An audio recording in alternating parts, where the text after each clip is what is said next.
Hi, Will. Hi. Thank you for having us. Thanks so much for coming by. Yeah, so how long have you been a photographer? So I've been a professional photographer for going on 20 years. I'm right about 19 right now. Always did it as a hobby growing up. Okay. And toured with a band around the U.S. for 3 years.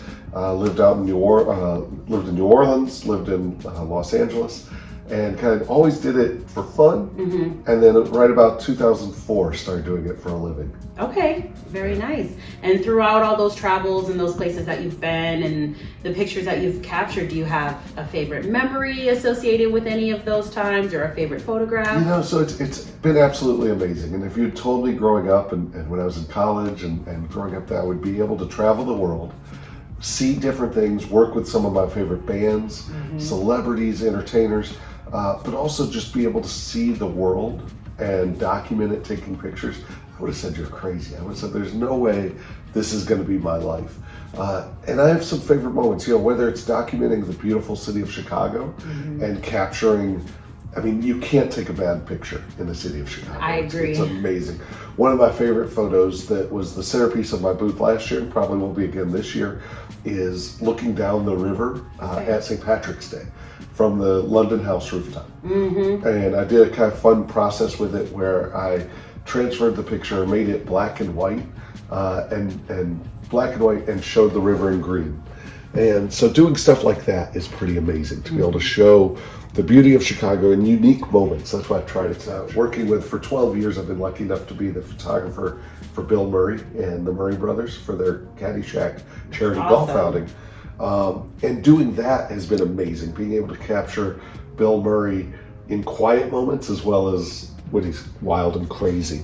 I've been lucky enough to do stuff with the Chicago Cubs, and one other big centerpiece of my booth is a picture I took of, I call it Play Ball, and it's a ball on the field at Wrigley Field. And just being able to show that, the quiet moments, I try to kind of capture moments. You know, we all see the world as a busy, hectic place. Especially Chicago. Right. And so whether it's Wrigley Field, capturing it empty and quiet and those peaceful moments is one thing I really do try to document and capture. As far as editing, so you said you did the black and white and then the green river, like how do you do that? What's your process? So, you know, a lot of my process is I'll take it in color, and then there is just sometimes it feels black and white. Okay. Or I'll edit it. I use Lightroom a bunch of times, and we'll edit to black and white, to color. I use Photoshop elements and Photoshop to do it.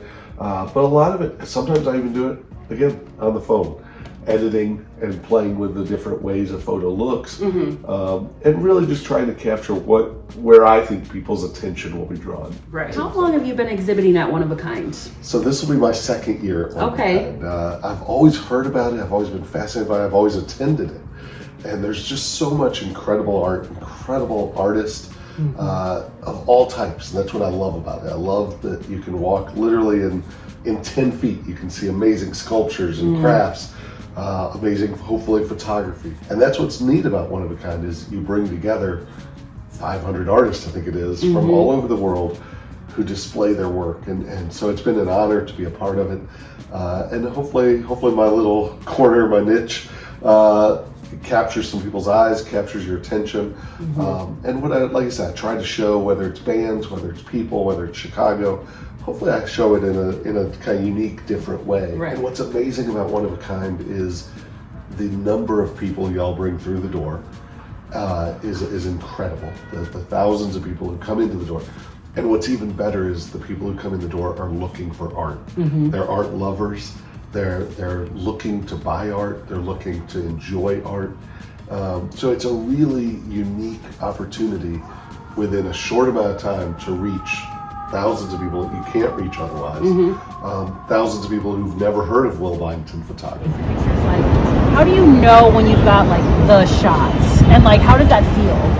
So it's interesting. There's a lot of times where it varies. Okay. Sometimes you don't know you got the shot till later.